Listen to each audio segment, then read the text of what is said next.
백의 고혈함이라는 독특한 용어가 있습니다.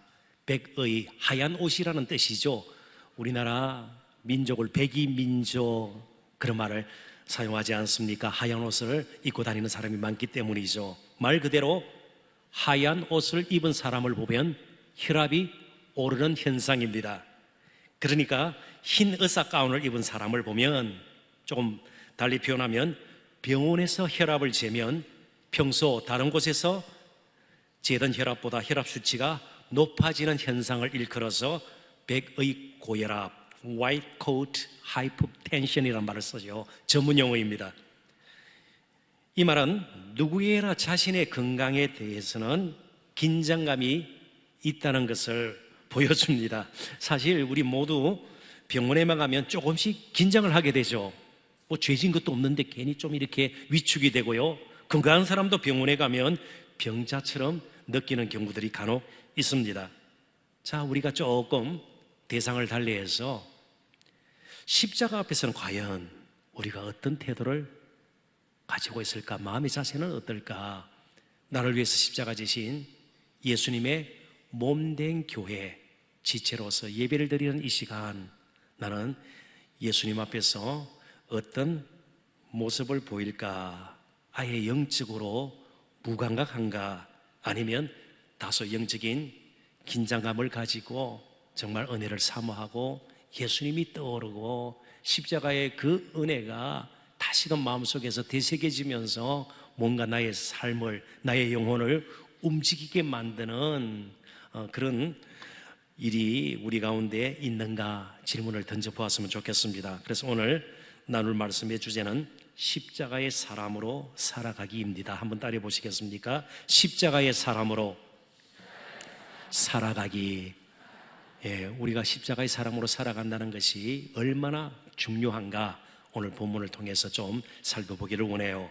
본문은 갈라디아 교회를 어지럽히고 있는 거짓 교사들을 향해서 사도 바울이 이제 그들의 숨은 의도를 밝히면서 갈라디아 교회 성도들이 거짓 교사들의 잘못된 가르침에 미혹되지 않도록 강조하는 내용을 담고 있습니다. 이 거짓 교사들은요, 자칫 언론 보면 별로 문제가 없어 보입니다.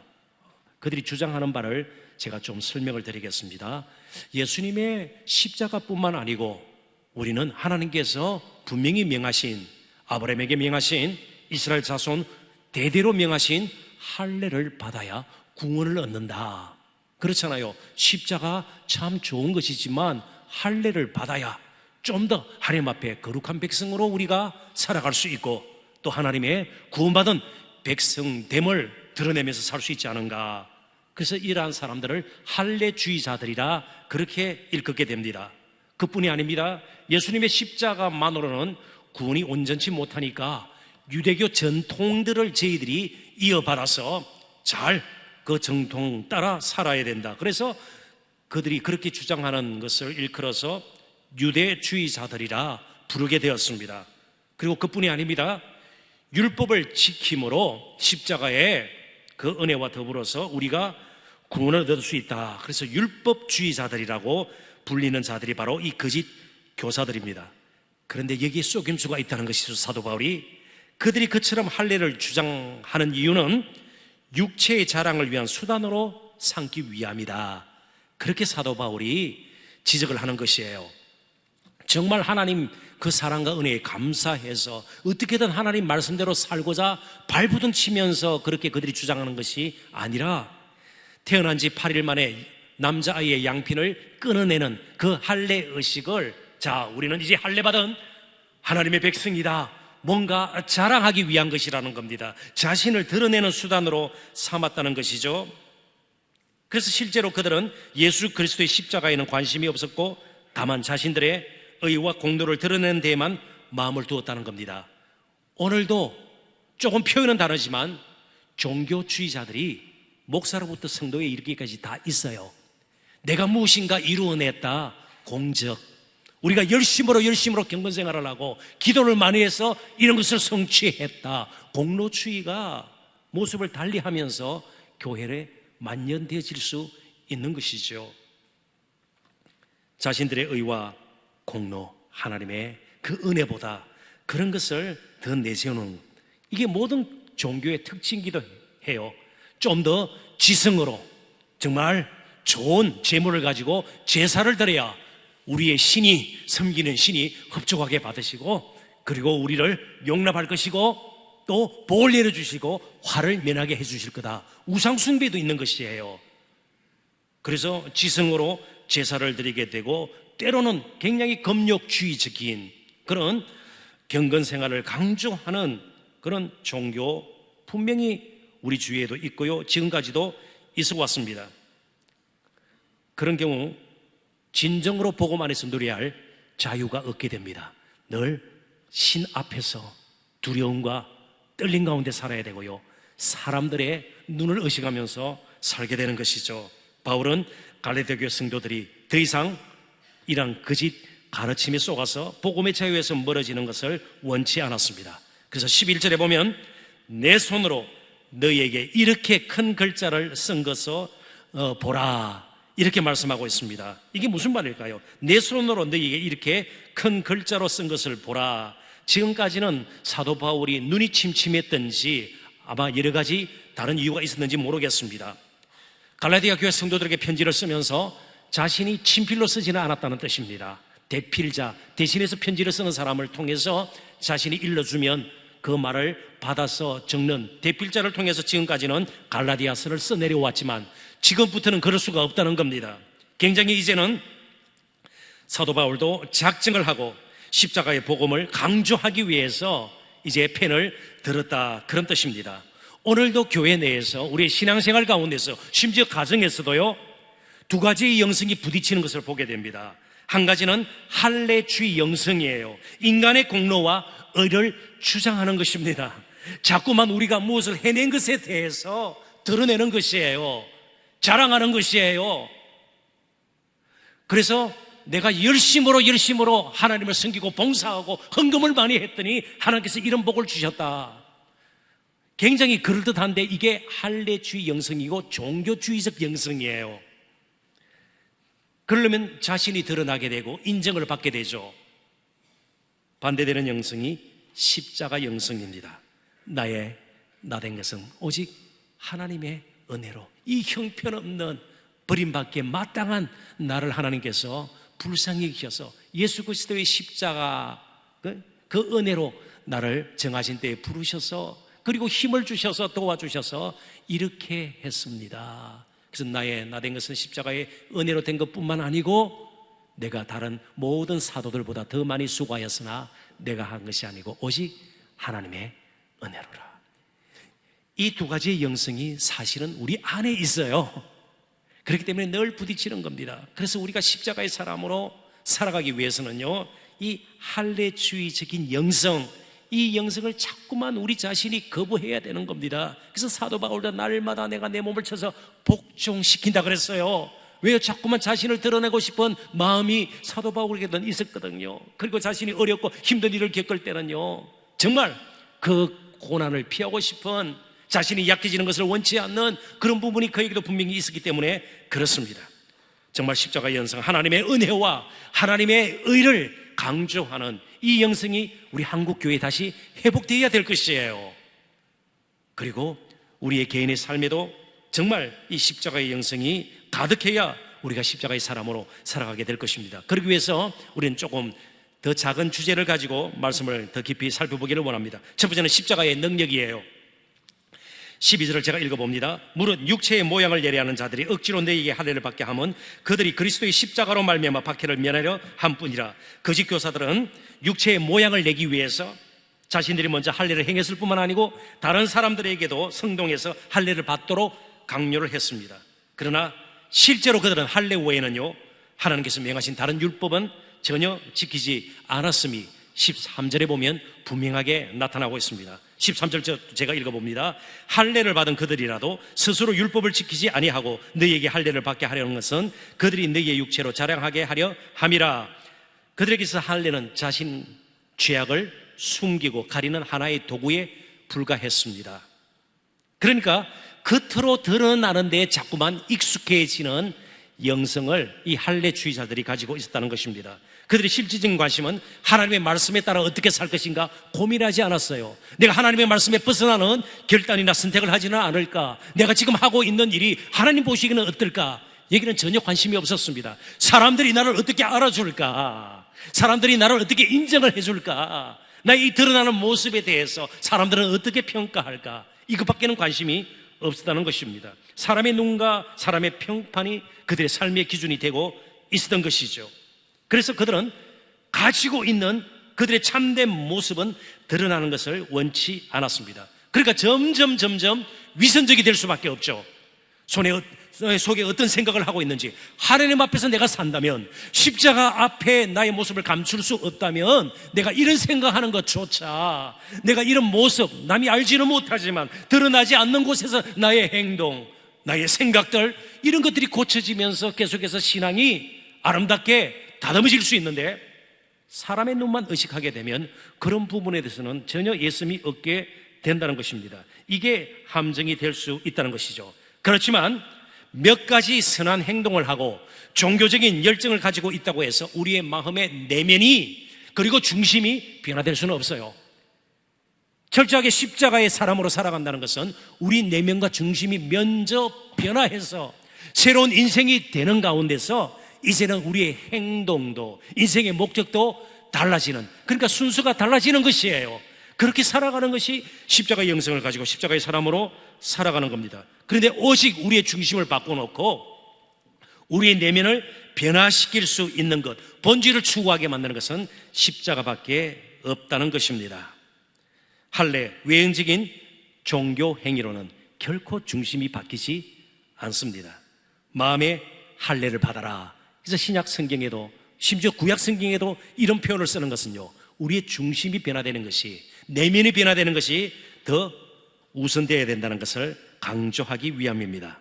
사실 내면보다는 외형을, 본질보다는 형식이나 모양에 관심을 두는 신앙은 지속적이지 못해요.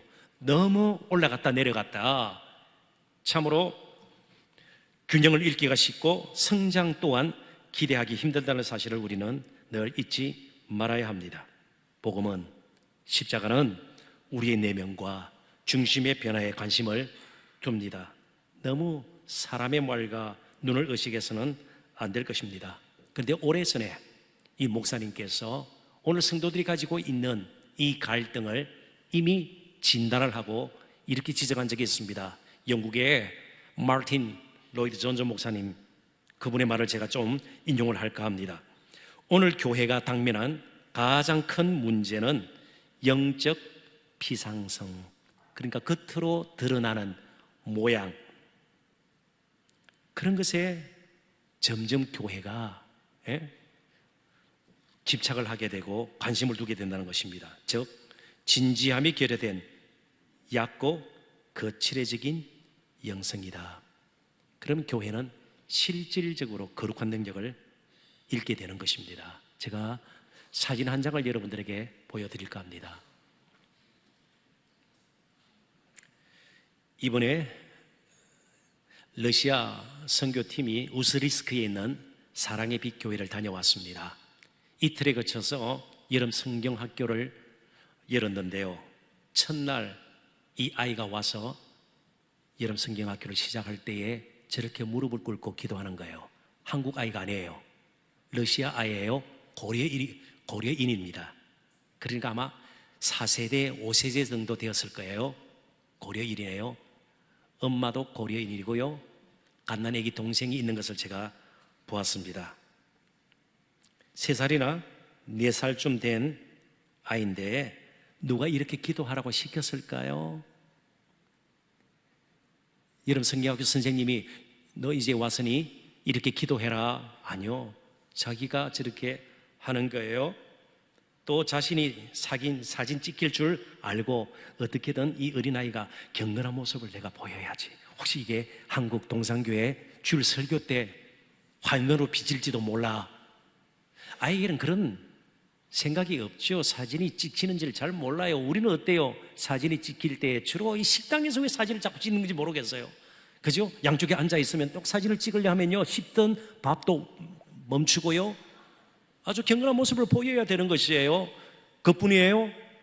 앉는 위치에 따라서 얼굴이 넓적하게 보일 수 있기 때문에 위치도 잘 조절해서, 그죠? 사진 잘 나올리고 그러잖아요. 옷맵시도 그렇게. 그게 우리의 원래 자연스러운 모습이에요. 이 아이가 정말 잘 찍히려고 그랬을까요? 엄마가 가르쳐 주었는지 할머니가 가르쳐 줬는지 알 수가 없어요. 그렇지만 너무 순수한 모습이고요, 있는 모습 그대로를 그냥 이 아이가 보여주는 것이에요. 오늘 우리에게 왜 신앙생활에 이렇게 시험거리가 많고 자주 넘어지는지 가장 큰 이유는요, 바로 십자가의 영성이 점점 우리의 삶에서 힘해지기 때문입니다. 왜냐하면 중심이 바뀌고 내면이 변화되면요, 웬만한 시험거리, 웬만한 문제 앞에서도 그렇게 흔들리지 않아요. 구약의 표현을 빌리면 심지가 견고한 자는 평강에서 평강으로 일어나니, 마음의 중심이 분명하면 계속해서 평안을 유지할 수 있는데요, 사람들이 알아주지 못할 때 자신이 마음껏 드러나기를 원하는데 그러지 못할 때에 정말 할례주의적인 영성, 공로주의적인 영성, 이런 것은요 쉽게 상처를 입고 시험에 들게 되는 겁니다. 환경이 달라지고 다른 사람에 의해서 판단이 달라지게 되면 영향을 받아서 그 신앙이 지속적이지 못할 수가 있다는 것이죠. 그래서 나 자신의 내면의 변화와 성숙에 우리는 더 관심을 기울여야 합니다. 그러려면 십자가로 돌아가야 되는 것입니다. 그럴 때에 이제부터는요, 나같이 형편없고 약하고 못난 사람을 통해서도 어떻게 하면 예수 그리스도가 드러날까, 그게 관심을 기울이게 되는 것이죠. 그렇게 되는 것이죠. 어떻게 하면 내 뜻대로 내 원대로 되지 않는다고 해서 이를 엉망으로 처리를 하고 다른 사람과 관계를 끊어놓고 이럴 수는 없는 것이에요. 십자가의 영성을 가지고 사는 것, 정말 우리 자신을 제대로 알고 사는 것이죠. 아무리 좋은 거울이라도 우리의 내면 중심은 비출 수가 없어요. 오직 십자가만이 우리의 진정한 모습을 보여줄 수 있는 거예요. 나 자신의 무능과 무지와 연약함과 제약됨을 숨기지 못하게 만드는 것이 십자가예요. 아무리 좋은 애플리케이션인 포토샵이라도, 포토샵 요즘은 워낙 기술이 발달했어요. 우리가 찍은 사진 얼굴도 조금씩 달라지게 할 수 있어요. 눈도 크게 만들 수 있고요, 볼도 아주 혈족하게 이렇게 만들 수가 있어요. 그렇지만 십자가 앞에서는 포토샵이 소용이 없는 것이에요. 우리의 모습을 달리 꾸밀 수가 없는 것입니다. 우리의 참 모습을 보게 하는 것이에요. 그렇지만 십자가에 나타난 또 다른 하나님의 그 큰 사랑이 죄악된 나를 덮어줄 수 있기 때문에 그것이 의의가 되어서 우리는 하나님 앞에 설 수가 있는 것이에요. 그래서 우리가 하루를 살아도, 한 주를 살아도, 한 달을 살아도 십자가를 떠나서는요, 우리는 다 위선자가 될 수밖에 없어요. 외식하는 자가 될 수밖에 없어요. 사람들이 알아줄 때는요 굉장히 우리의 기분이 고조되지만 상처를 입게 되고 시험거리가 생기면 이제부터 무너지는 이유가요, 바로 십자가의 사람으로 우리가 살아가는데 아직 익숙지 않기 때문이에요. 정말 사람들은 요즘 특별히 현대사회는요, 죄에 대해서 무감각해요. 사람 앞에 어떻게 드러날까, 그것만이 관심이에요. 무엇을 자랑할까, 비교해서 얼마나 내가 더 나은가, 이게 사람들의 주된 관심이에요. 근데 히브리어로 된 구약 성경에는 죄라는 표현이 8가지 정도, 최소한 8가지 달리 표현이 돼요.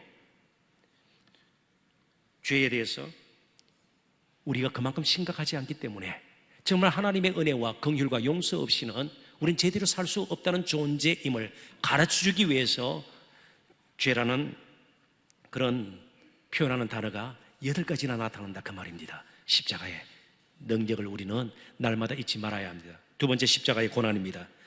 나를 위해 십자가를 지신 예수님의 사랑을 경험하고 또 예수님을 진정으로 사랑한다면 십자가를 인해 받는 핍박을 우리는 기꺼이 감수할 수 있습니다. 할례주의자들, 종교주의자들은요, 자신이 원하는 일만 해요. 사람들이 알아줄 때 열심히 해요. 그러지 않을 때는 여지없이 주저앉아 버립니다. 모양을 내기 위해서 필요한 일들만 합니다. 그래서 대단히 죄송한 표현이지만 용서하십시오. 많은 목회자들 가운데 차라리 개척교회, 예수 믿지 않는 사람들을 불러서 그들을 변화시켜서 그들을 훈련시켜서 하는 것이 미래를 향해서 훨씬 아름답게 나아갈 수 있다고 그러는 거예요. 그런데 아주 전통적인 교회, 오래된 교회 가면 처음에는요, 유전도에도 떠들썩하고 바사에도 하고 김치 담그고 굉장해요. 10년이 지나도 20년이 지나도 날마다 그 수준일 가능성이 굉장히 많다는 거예요. 왜요? 하는 일이 정해져 있어요. 대단히 죄송합니다. 예? 나는 찬양대 봉사하니까 하나님 앞에 이게 최소한 그래도 부끄러움 없는 무엇인가 의가 될 수 있다는 거예요. 근데 그게 전부예요. 절대로 한 발자국 더 내가 손해보고 내가 핍박받고 억울함을 당하고 눈물 짓는 일을 하지 않는다는 거예요. 이게 때로는 오래된 교회가 가지고 있는 굉장히 모순이에요. 더 아름답게 변화받고 더 거룩한 열매를 맺고 거룩한 능력을 발휘해야 되는데 그러지 못한다는 것이죠. 왜 그럴까요? 십자가의 영성이 아니라 어느새 우리가 할례주의자들이 되어버린 거예요. 할례주의적인 영성이 우리의 신앙을 붙들기 시작했다는 겁니다. 그래서 한 발짝도 다른 사람을 위해서 스스로 희생을 감수하면서 자신을 내어놓는 일은 하지 않습니다. 할례주의자들이 할례를 주장하는 것은 결국은 핍박을 피하기 위함이었습니다. 왜냐하면 유대인들은 십자가를 저주했습니다. 혐오했습니다. 신명기 21장 23절에도 나와 있는 것처럼 나무에 매달려 죽은 자는 하나님의 저주를 받은 자라. 그런데 십자가가 지신 예수님을 메시아로 믿는다는 것은 불가능했습니다. 그래서 교모하게 십자가는 숨겨놓고 할례, 유대인들이 중류하는 그 할례를 강조하게 된 것입니다. 그러면서 신체적인 핍박이나 경제적인 불이익 그리고 사회적인 소외 등을 피하려 했습니다. 지금이나 이때나 유대인들은 세계 어느 곳에서 무엇을 하든 항상 경제적인 그런 힘이 있어요. 돈줄을 쥐고 있어요. 로마 시대도 마찬가지입니다. 사도 바울 시대도요. 그래서 물건을 하나 사더라도 그들은 다 조합에 가입이 되어 있습니다. 유대인들의 조합은 정말 무서운 것이에요. 게일드라고 그러는데, 그러니까 물건을 사더라도 도매로 사서 조합원들에게 나누는 겁니다. 그런데 예수 믿고 십자가 운운하는 사람들은요, 그 조합에서 쫓겨나는 거예요. 그러면 더 비싼 값에, 그럼 경제적으로 계속해서 어려움을 당하게 되고 유대 사회에서 이제는 내팽개치게 되는 겁니다. 사회적으로 소외가 되는 것이죠. 손해를 봐야 되는 겁니다.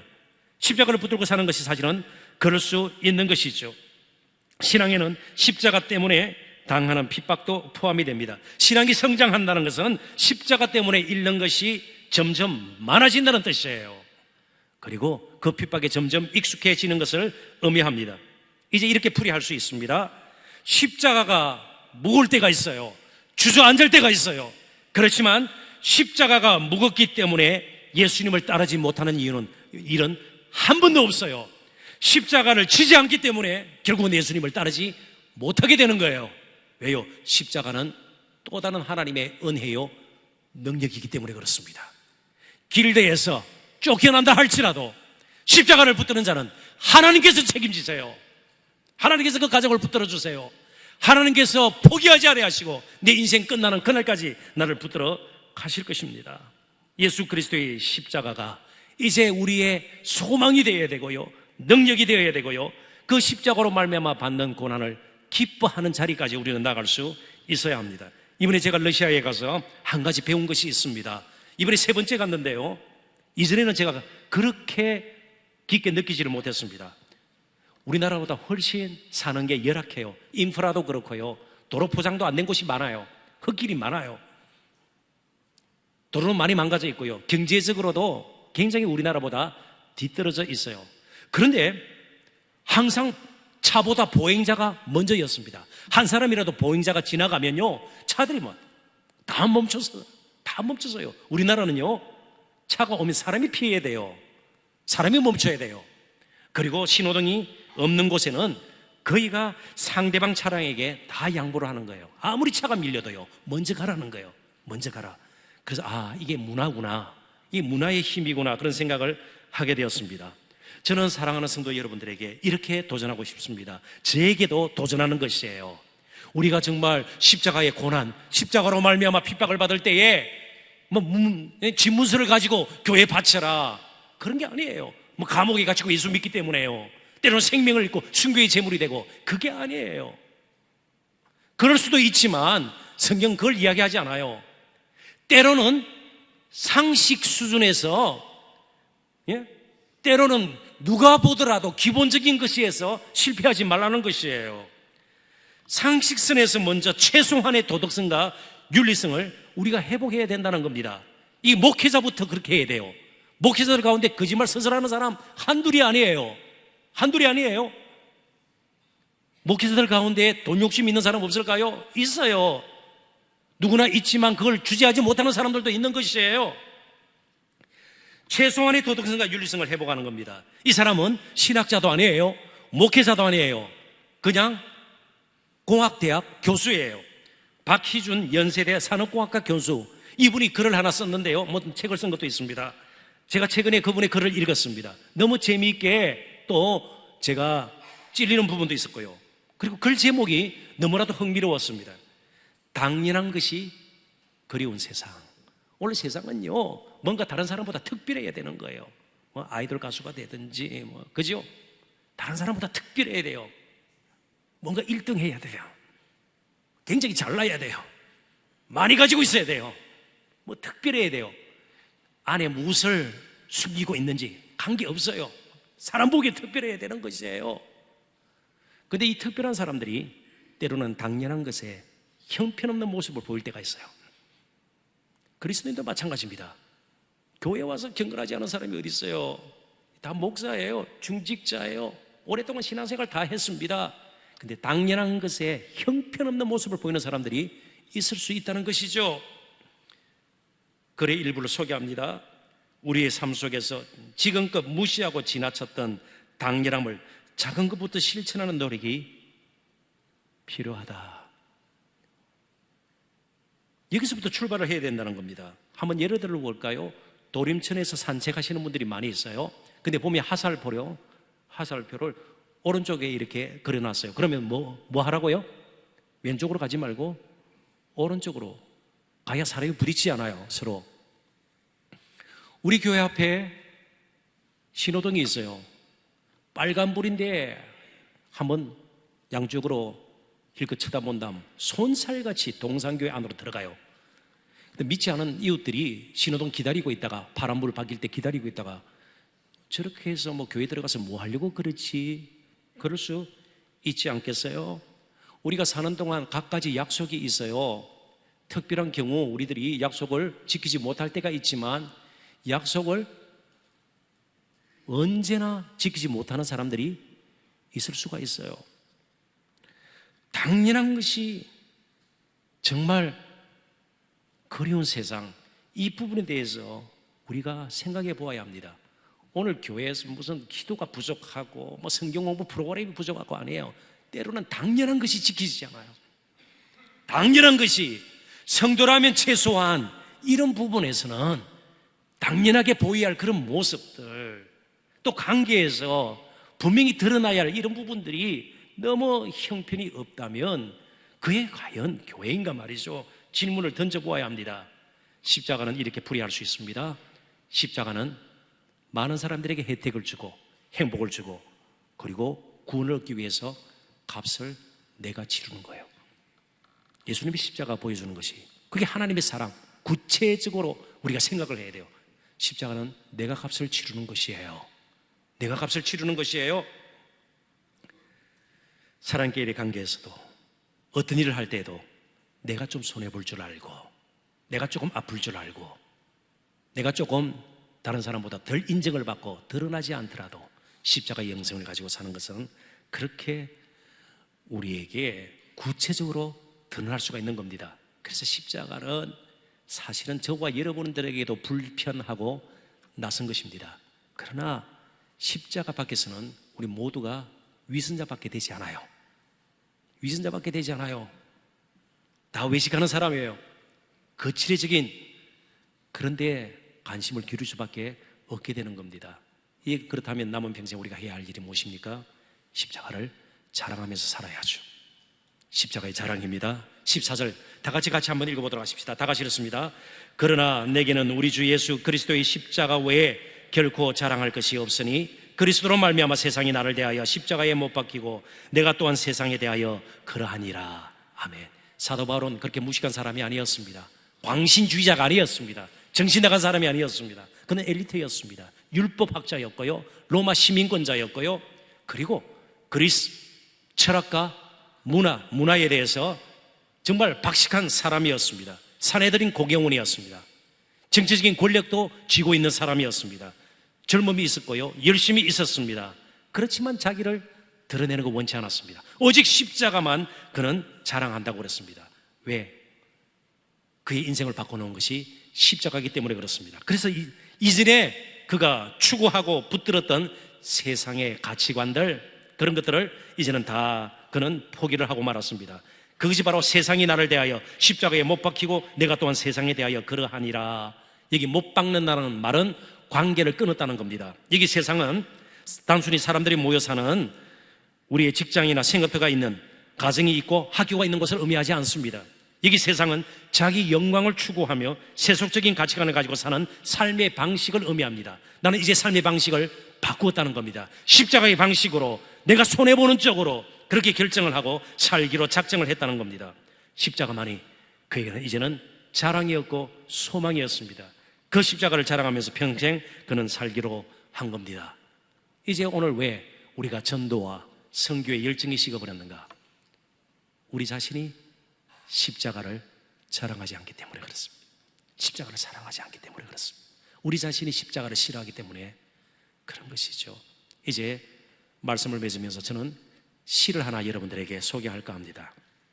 길지 않은 시인데요, 프랑스 시인 오르탕스 블르라는 사람이 지은 사막이라는 제목의 시입니다. 넉 줄밖에 되지 않아요. 그 사막에서 그는 너무 외로워 때로는 뒷걸음질로 걸었다. 자기 앞에 찍힌 발자국을 보려고. 사막은 얼마나 광활한지 몰라요. 아무도 건드리지 않아요. 하고 싶은 거 다 할 수 있어요. 거기서 뭐 유행가를 부르고 누구 욕을 해도 괜찮아요. 가고 싶은 데 다 갈 수 있어요. 그렇죠? 사막은 뭐 무한한 가능성이 있는 곳이에요. 그렇게 여겨질 수 있는 곳이에요. 그래서 사막은 굉장히 괜찮은 땅인 줄 알았는데 이름 모를 그가 너무 외로워서 이렇게 앞을 보고 걷지 않고 뒷걸음질을 쳤다고 이야기해요. 왜요? 주위에 발자국이 하나도 없는 거예요. 그래서 자기 발자국이라도 보려고, 남겨놓은 발자국이라도 보려고 뒷걸음질을 쳤다. 사막이 두려운 것은 울타리나 철장에 갇히기 때문이 아닙니다. 모든 것이 열려 있어요. 어디로 가도 괜찮습니다. 그런데 실제로 어디로 가야 하는지, 그리고 자신이 어디에 있는지 모르기 때문입니다. 어디로 가고 있는지도 모르기 때문입니다. 이 사막 같은 세상 가운데서 우리가 어떻게 살아야 할까요? 마음껏 할 수 있는 것 다 하는 것이 진정한 행복일까요? 그러지 않으면 나에게 주신 십자가를 지고 십자가 지신 그분을 따라서 어디로 가야 하는지를 알고 그분과 동행하는 것이 진정한 행복일까요? 마음대로 하고 아무도 간섭하지 않는 것 자체가 결코 자유가 아닙니다. 십자가 지신 그분이 오늘도 나의 마음을 두드리고 나의 삶의 진정한 주인이 되셔서 나를 이끌어가는 것이 복입니다. 이 십자가를 남은 평생 자랑하시며 사시는 저와 여러분 되시기를 주님의 이름으로 축원합니다.